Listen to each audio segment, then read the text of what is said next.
Tadipatri MLA Kethireddy Peddareddy సంచలన వ్యాఖ్యలు చేశారు. 4 నెలల తర్వాత నా అసలు రూపం చూపిస్తా అంటూ హాట్ కామెంట్స్ చేశారు. ఎన్నికల తర్వాత మళ్ళీ పాత పెద్దారెడ్డిని చూస్తారని అన్నారు. వదిలేసిన ఫ్యాక్షన్ ను మళ్ళీ మొదలు పెడతా అని అన్నారు. 2024 ఏ పార్టీ అధికారంలోకి వచ్చినా నా తడాకా చూపిస్తా అంటూ సవాల్ విసిరారు. తన ప్రత్యర్థులను వదిలిపెట్టే ప్రసక్తే లేదు అంటూ తేల్చి చెప్పేశారు.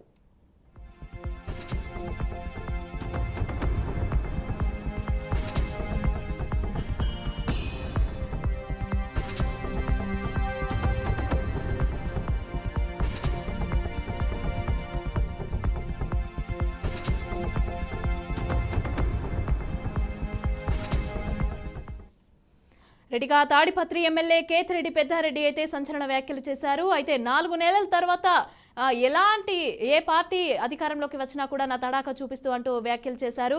అయితే దీనికి సంబంధించి పూర్తి డీటెయిల్స్ మా ప్రతినిధి త్రిలోక్ అందిస్తారు. త్రిలోక్, చెప్పండి, ఈ కేతిరెడ్డి వ్యాఖ్యల వెనుక అసలు ఏం జరుగుతోంది, ఏం ఆలోచిస్తున్నారు, అసలు ఏ ఉద్దేశంతో ఈ వ్యాఖ్యలు చేశారంటారు? మమత తాడిపత్రి ఎమ్మెల్యే కేతిరెడ్డి పెద్దారెడ్డి సంచలన వ్యాఖ్యలు చేశారు. అంటే తాడిపత్రి నియోజకవర్గం అనేది అప్పటికి అంటే చాలా రోజుల క్రితం నుంచి అది ఫ్యాక్షన్ నియోజకవర్గంగా కొనసాగుతుంది. ఇది కొంత పుట్లూరు, ఎల్లనూరు మండలాల్లోని కొన్ని గ్రామాలు, అలాగే తాడిపత్రిలోని కొన్ని ప్రాంతాలు చాలా సెన్సిటివ్ గా ఉంటాయి. అంటే తెలుగుదేశం వైసీపీ వర్గాలు రెండింటి మధ్య పచ్చగడ్డ వేస్తే బగ్గుమనే పరిస్థితి ఉంటుంది. ఈ మధ్యనే అంటే ఆసుపత్రిలో కొంతమంది చికిత్సలు పొందుతున్నా కూడా వారి మీద కరెంటు తీసి దాడులు, తెలుగుదేశం వాళ్ళ మీద దాడులు చేసిన సందర్భాలు కూడా ఉన్నాయి. అంటే పోలీసులకు కూడా అది పెను సవాల్గా ఉంటుంది. ఈ నేపథ్యంలో తాడిపత్రి ఎమ్మెల్యే పెద్దారెడ్డి వ్యాఖ్యలు చేయడం అనేది కొంత ప్రాధాన్యత సంతరించుకుంది. అలాగే తాడిపత్రి నియోజకవర్గ ప్రమాద గంటలు మోగుతున్నాయా అన్న అంశానికైతే ఇప్పుడు తెరలేసినట్టయింది. స్వయంగా ఎమ్మెల్యేనే 2024 ఎన్నికల తర్వాత నా తడాగా చూపిస్తాను, నా ప్రత్యర్థుల్ని ఎవరిని వదలబోను అంటూ ఆయన హెచ్చరికలు జారీ చేయడంతో పాటు నేను ఫ్యాక్షన్ లోకి తిరిగి వస్తాను అని ఆయన చెప్పడం ఇప్పుడు కొంత అందరినీ ఆలోచించదగ్గ విషయం చేస్తుంది. అలాగే తాడిపత్రిలో అయితే కొంత భయాందోళనలు రేకెత్తే పరిస్థితి ఉంది. ఇక్కడ ఏ చిన్న విషయం జరిగినా కూడా 2 వర్గాలుగా విడిపోయి దాడులకు పాల్పడడం ఇలాంటివి జరుగుతూ ఉంటాయి. అంటే ప్రతి చిన్న విషయాన్ని కొంత విశదీకరించి చూడడము, లేదంటే ప్రతి చిన్న విషయానికి 2 వర్గాలుగా విడిపోయి ధర్నాలు లాంటి కార్యక్రమాలు చేయడము, ఒకరు పరస్పరం దాడులు చేసుకోవడం వంటివి ఇటీవలనే అంటే జరుగుతూనే వస్తున్నాయి.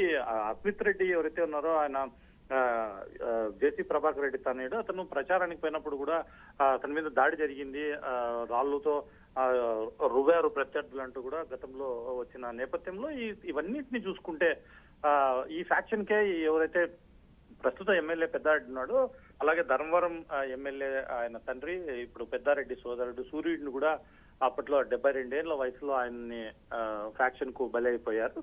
సో మరి అప్పటి నుంచి కొంచెం ఇట్లాంటివి అయితే జరగలేదు. కానీ ఈ నేపథ్యంలోనే పెద్దారెడ్డి వ్యాఖ్యలు కొంత ప్రాధాన్యత సంతరించుకున్నాయి. అయితే ఎన్నికల తర్వాత నా తడాకా చూపిస్తా అనేసి అని చెప్పి ఇలాంటి వ్యాఖ్యలు చేయడం వల్ల మళ్ళీ ఫ్యాక్షన్ ని స్టార్ట్ చేస్తాను అని చెప్పి అలా చెప్పడం వల్ల ప్రజలు ఏ విధంగా రియాక్ట్ అయ్యే అవకాశం ఉందంటారు కేతిరెడ్డికి సంబంధించి? ఖచ్చితంగా అంటే ఇదైతే కొంత ఎఫెక్ట్ చూపించబోతోంది అని మనం చెప్పాలి. ఎన్నికలు సమీపిస్తున్న వేళ ఆ ఫ్యాక్షన్ లోకి తను వెళ్తాను, ప్రత్యర్థులను అంతం వదిస్తాను అని చెప్పడంతో ఇరు వర్గాలు అయితే కొంత అలర్ట్నెస్ ఉండాల్సిన పరిస్థితి. అలాగే పోలీసులు కూడా కొంత తగు జాగ్రత్తలు తీసుకునే పరిస్థితి ఉంది. కానీ బాహాటంగా ఇట్లాంటి వ్యాఖ్యలు చేయడంతో సాధారణ ప్రజలైతే కొంత భయానికి లోనయ్యే పరిస్థితి ఉంది. అలాగే ఒక రకమైన ఏదైతే అభద్రతా భావంతో ప్రజలు ఫీల్ అయ్యే అవకాశం కూడా ఉంటుంది. కాబట్టి ఇది ఖచ్చితంగా అంటే పెద్దారెడ్డి వ్యాఖ్యల మీద కొంత ప్రభావం అయితే ఈ ఎన్నికల్లో చూపించబోతుంది అంటూ కూడా మనకు సమాచారం ఉంటుంది. Right, thank you Trilok.